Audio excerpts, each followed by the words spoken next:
መልእክት ለዩናይትዳውያን ዛሬ ሁሉም ወያላ ላይ ትጎርርና ታቅራራ ዘንድ ይሆናል። ማንንም እንዳሰሙ ዛሬ ወያላ ላይ የምንንቀባረርበት ቀን ነው። ያንን የመሰለ ዲፌንሲቭሊ ጠንካራ የሆነ ቡድን ላይ 3 አግብተን በሜዳቸው አስጨንቀናቸዋል። ስለዚህ እንደ ዩናይትድ ደጋፊ ልትንቀባረር ልታቅራራ መብትህ ነው። ጓደኛ፣ ዘመድ፣ የሥራ ባልደረባ፣ ቤተሰብ የሚባል ነገር የለም። ታቅራራለህ፣ ሞንደል ትላለህ ከተማው ላይ። ዛሬ ከተማው ያንተ ነው። ሀገርኛ ደርቢን ያሸነፍከው አንተ የዩናይትድ ደጋፊ ነህ። ማንንም እንዳታዳምጥ። መልካም ቀን። ዩናይትድ ፋሚሊ ብታምኑም ባታምኑም ከእንቅልፍ አሁን ጋር የተነሳው ነው። እንቅልፍ ከየት ይምጣ? ማታ እንቅልፍ እምቢ አለኝ። አሁን ተነሳሁኝ። መቼም የማንቸ ደጋፊዎች ባለትዳር ሆናችሁ ታድላችኋል። የማታን ደስታ ቢስሚላ ሐላል የትነሽ በእናትሽ እንደዛ አይነት ደስታ ሲገኝ በቃ ምን አለበ ብቻ መተኛት እና አሁን ሽክ ብዬ ከቤት ይወጣለሁ በቃ እንዴ። ምክንያቱም ክለብ ያር ያሸነፈው እንዴ ፍሬን ራሱ ሽቶ ነው የምቀባው፣ ፍሬን ሳይቀር ማለት ነው። በነገራችን ላይ በደስታ ብዛት አሁን ሽቶ ራሱ ላወጣ ስል ከፍሪጅ ውስጥ ነበር ላወጣ የነበረው። የሚገርባችሁ ነገር ወላሂ ሽቶ በነገራችን ላይ ሱና ነው። 75% ካለ ሀብት ላይ ሀብት ሳይሆን ብር ላይ 75% ለሽቶ ታወጣ ሐራም አይደለም። ይሄ እስራፍ አይደለም፣ የተፈቀደ ነው። እና ጎብለል እያልኩ በከተማዬ ላይ ሽክ ብዬ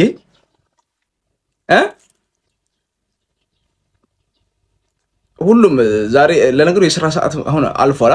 ትምህርትም ስራም ሲኬድ በዚህ ማሊያ ነበር ዛሬ መወጣት የነበረበት። ኤኒዌይስ የማቲያስ ኩኛን ራሱ ጭፈራ ማለት ነው ተለማምጃታለሁ። በኋላ ሰራታለሁ። ሙዚቃ ከፍቼ እቀወጥባታለሁ እና ፋብዬ ለወጣ ነው። ዩናይትድ ፋሚሊ ምሽቱ ሰላም ነው አይደል? ይሄ ምሽቱ አልኩኝ፣ ቀኑ ሰላም ነው። ሁሉ ነገር አሸወይና ነው። እኔ አሁን ቁርስም አልበላሁም። ምሳ ጋር ድብና አድርጌ ጭንቅላት ነው የምበላው። መጀመሪያ በረ ጭንቅላት አንጎሉን በስክሪፕት ቆፉ መጣሽ ታውቃላችሁ። አንደኛ ምግብ እኮ ነው። ከዛ አትርክክ በቅንጬ። ለማንኛውም ዩናይትድ ፋሚሊ መልካም ውሎ። በኋላ እንገናኛለን በሌላ ቪዲዮ። ሳምንቱ የኛ ነው፣ ማንንም አንሰማም። ግሎሪ ማን ዩናይትድ።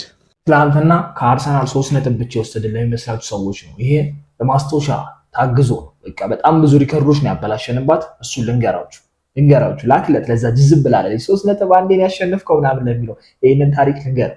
ከ18 ዓመት በኋላ ከፔናልቲ ቦክስ ውጪ 2 ጎል ተቆጠረብሽ። 18 ዓመት። ይሄን ታሪክ ማን የጻፈው? ለትላንትና ዩናይትድ። ሌላም ጨምረልሽ ከ121 ጨዋታ በኋላ 3 ጎል ተቆጠረብሽ። ይሄን ማን ያደረገው? ዩናይትድ። ከ267 ቀን በኋላ በሜዳሽ ተሸነፍሽ። ይሄን ማን ያደረገው?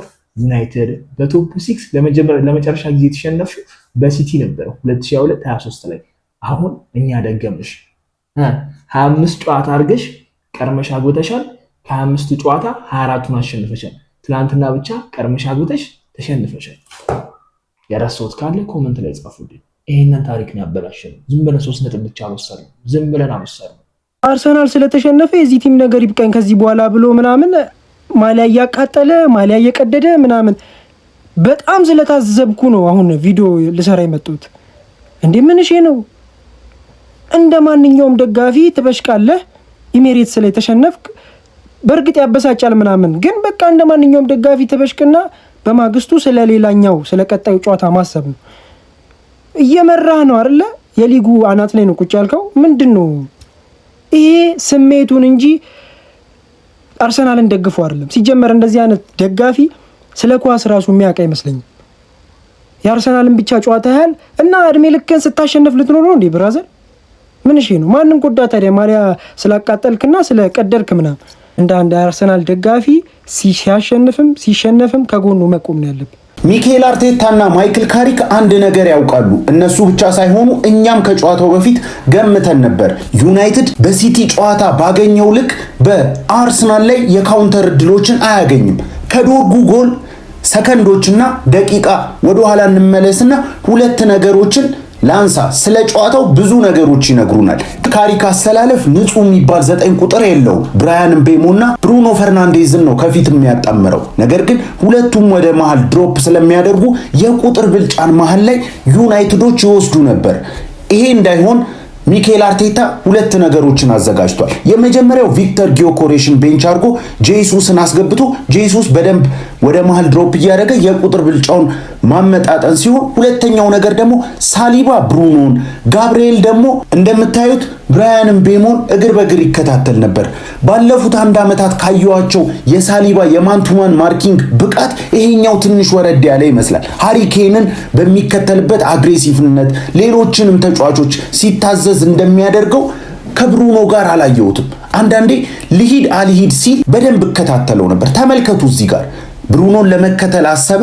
ነገር ግን ሲከተለው እንዴት ብሩኖ እንዳለፈው እዚህ ጋር አንድ የብሩኖን ብቃት ሳሊባ ያወቀ ይመስለኛል። ብሩኖ ጀርባውን ላንተ ሰጥቶ ራሱ ብዙ ነገሮችን መስራት ይችላል። የብራይተኑን ጎል እናስታውስ። ኳሱን ሳይነካው እንኳን አንዳንድ ነገር መፍጠር ይችላል። ሜዳውን በደንብ አድርጎ ያየዋል። አሁን መጀመሪያ ወዳልኳችሁ አንደኛው ነጥብ እንመለስ። የዶርጉ ጎል ከመቆጠሩ ከሰከንዶች በፊት ተመልከቱ። ሳሊባ ይከተለዋል፣ ከዛ ደግሞ ያመነታል፣ ይከተለዋል፣ ከዛ ደግሞ ያመነታል። እዚህ ጋር ልክ ብሩኖ ሳሊባ ወደ ለቀቀው ቦታ የሚገባ አስመሰልና ተመለሰ። ሳሊባ እዚህ ጋር ማርኪንጉን ተወውና ወደ ፖዚሽኑ ተመለሰ።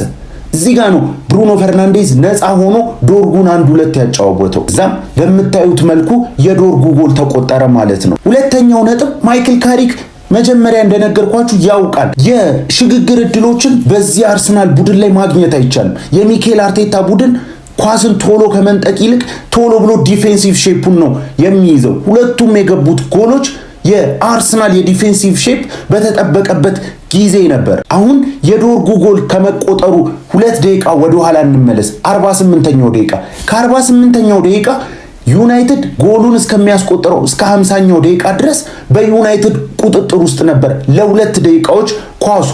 በእርግጥ አርሰናሎች ወደ 4 ተች አካባቢ ለማጨናገፍ ነቅተዋል። ነገር ግን ወደ ማጥቃት አልተሸጋገሩም። ዩናይትድ አሁንም ያጠቃል። እዛው ነው ጎሉ የተቆጠረው ለ2 ደቂቃ በኤምሬትስ። መጀመሪያ ያልኳችሁ ነጥብ የሚመለሰው እዚህ ጋር ነው። በሲቲው ጨዋታ ዩናይትድ 31% ብቻ ነው ኳስ የተቆጣጠረው። በአርሰናሉ ጨዋታ በኤምሬትስ ላይ ለረጅም ደቂቃዎች መርቶ ግን 43% ኳስ መቆጣጠር ችሏል። አርሰናል በሲቲ ልክ ኳስ መብለጥ አልቻለም። ይሄ ግልጽ ነው። ኳሱን ሲነጠቅ ቶሎ ብሎ ወደ ዲፌንሲቭ ሼፑ ይመለሳል። ዩናይትድ ደግሞ ኳሱን ሲይዘው የሚጠልዝ ቡድን አልነበረም፣ ወይም አላስፈላጊ ሽግግሮችን እየሞከረ ለአርሰናል ኳሱን የሚያስረክብ አልነበረም። በጨዋታ ሂደቶች ውስጥ እስከ 2 ደቂቃ ድረስ ኳሱን በማጥቃት ሼፕ ላይ ሆኖ ሲቆጣጠር ነበር። ከዛ ውጪ የዶርጉ ጎል ምን አይነት ድንቅ ጎል ነው!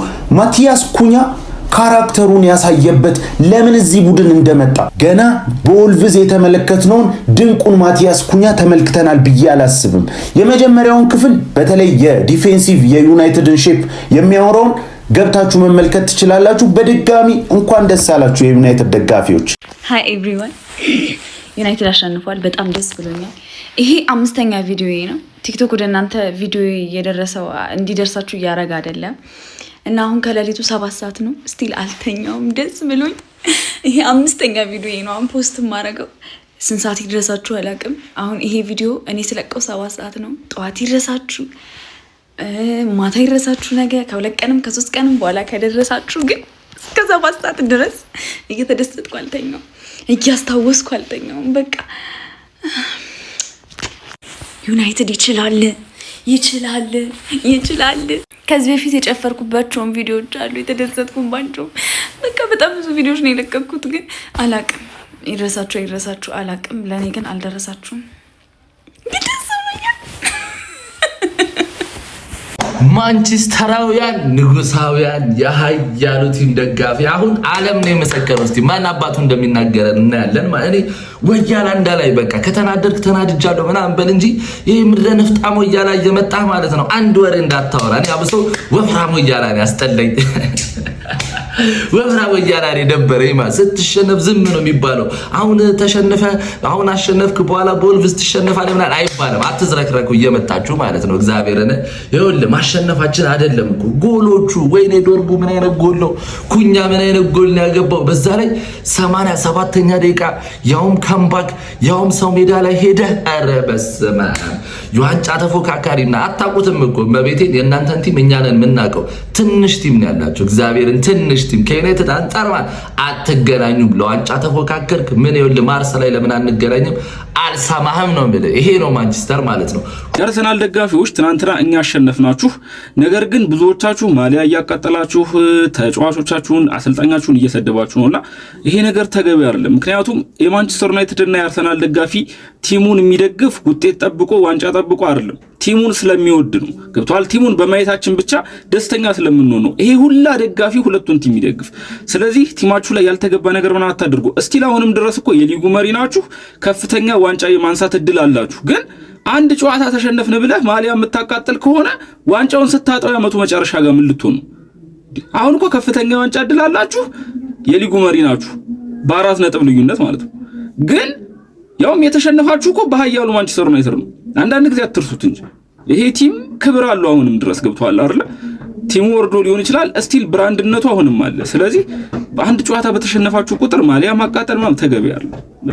አድው ጥሩ አይደለም። ምክንያቱም ምርጥ እኔ ብዙ ጀለሶች አሉኝ አርሰናል ደጋፊ ምርጥ ማለት ነው። በቲማቸው ሁልጊዜም ኮርተው ቲሙን የሚደግፉ እኛ እኮ ስንሸነፍ ሁላ አልደበረንም ነው የምንል። ገብቷል? አልከፋን ብሎ አይደለም እኮ ቲማችንን ስለምንወድ ነው። ቲሙን ስላየን ብቻ ደስተኛ ስለምንሆን ነው። እንደዛው ነው። ቲማችሁን አታዋርዱ። በተለይ እዚህ ቲክቶክ ላይ ሆነ ቪዲዮ አትስሩ። ቢደብርህም በቃ በውስጥ ያዙ። ምክንያቱም አንተ አንድ ደጋፊ መጣ አርሰናል በተሳደብኩ ቁጥር ምርጡም ደጋፊ አብሮ ቲሙ ስለሚናቅበት ማለት ነው። ቲማችሁን አታስንቁ። ይመቻችሁ። እሺ ማንኩኒያንስ እንዴት ናችሁ? የኃያሉ የታላቁ የብራንዱ የማንቸስተር ዩናይትድ ደጋፊዎች ይህ ሳምንት የእናንተ ሳምንት ነው። ሳምንቱን ማክበር ግዴታችሁ ነው። የሰላም ሳምንት። ወያለው ከቤት መውጣት የለበትም። ወያለው አንድ ቪዲዮ መስራት የለበትም። አፉን መክፈት የለበትም። የሰላም ሳምንቱን ደግሞ የምታስከብሩት በየቀኑ ቪዲዮ ሲሰራ ለምታውቀው የአርሰናል ደጋፊ ቤቱ ቁጭ ብሎ ሼር ታደርግለታል። ምን አይነት ክለብ እንደሚደግፍ ማለት ነው። ይህንን ተወዳጅ ፍቅር የሆነ ክለብ ደርቢ ሳንሆን የአርሰናል ኤፍሲ ወያሎቹ ለምን እንደሚጠሉት የኔን ክለብ ትናንትና አልገባችሁ? ተስፋ ባረጉ ሰዓት መጥቶ ተስፋቸውን ስለሚያጨልም ነው። እኔ ንጉስ ነኝ፣ አርሰናል ደግሞ ባሪያ ነው። ባሪያ ንጉሱን አለመውደድ ይችላል፣ አለማክበር ግን አይችልም። ስለዚህ ባትወደኝ እንኳን ንጉስህን እኔን ማክበር መቻል አለብን። በ2003 2004 እንዲህ እንጣጣላችሁ 49 ጨዋታ እኮ አልተሸነፍንም፣ 12 ወጣችሁ ማለት። ከዛ ዩናይትድ ደግሞ በአመት ሁለቴ ነው ሊያገኛችሁ የሚችለው። አንዳንድ የእግር ኳስ ደግሞ እንዳሁኑ ሲዝኑ ሲጀመር ቀጥቅጬ 90 ደቂቃ እንዳመለጥከኝ ያኔ ማመለጥከኝ 50ኛው ጨዋታ ላይ ያገኘውና ልጥፍ 2-2 ሁሌ በደረሱ ሰዓት እንቅፋት የሚሆናቸው የኔ ክለብ ማንቸስተር ዩናይትድ ነው። እኔ ዋንጫ ልበላ ስል ግን እንቅፋት ሆነኛ አታውቅም። ይሄ ሀቅ ነው። ዘንድሮም ትንሽ አፈላችሁ ለ4 ዋንጫ ነው የምንጫወተው ምናምን ልጥፍ በሜዳ በደጋፊ ፊት ሌጀንዶች እነ ቴሪ ዳንኤል ኦንሪ እያሉ በዚህ 5 ዓመት ከአርሰናል ይልቅ ማንቸስተር ዩናይትድ ወድቆ ይሻላል ያለው ቴሪ ዳንኤል ኦንሪ እርሙን ትናንትና ስቴዲየም ቢገኝ አሳፈር ነው። ገባችሁ? አሁን ለምን እንደምትጠሉን እንጂ ደርቢያችሁ አይደለም። በዋንጫ በታሪክ ምናምን አንፎካከር። ለምን ጠላኛለህ? ሁሌ ተስፋን ስለማጨልመው እየባሰ ነው የሚሄደው። የ3 ዓመት ሙከራ ሰጥቻለሁ። የ3 ዓመት ሙከራ ደግሞ ዲግሪውን ሳትቀበል ጨርሳል። ልጥፍ ዋንጫውን ስትበላ አይደለም ስታልም ባይ ከዚህ በኋላ አፌዝብሃለሁ። ክለቤን መጥላት ትቀጥላለህ፣ እኔ ደግሞ ረግጠሃለሁ። ይህን ሳምንት የሰላም ሳምንት ብለውናል። ሼር አድርጉ ሁላችሁ።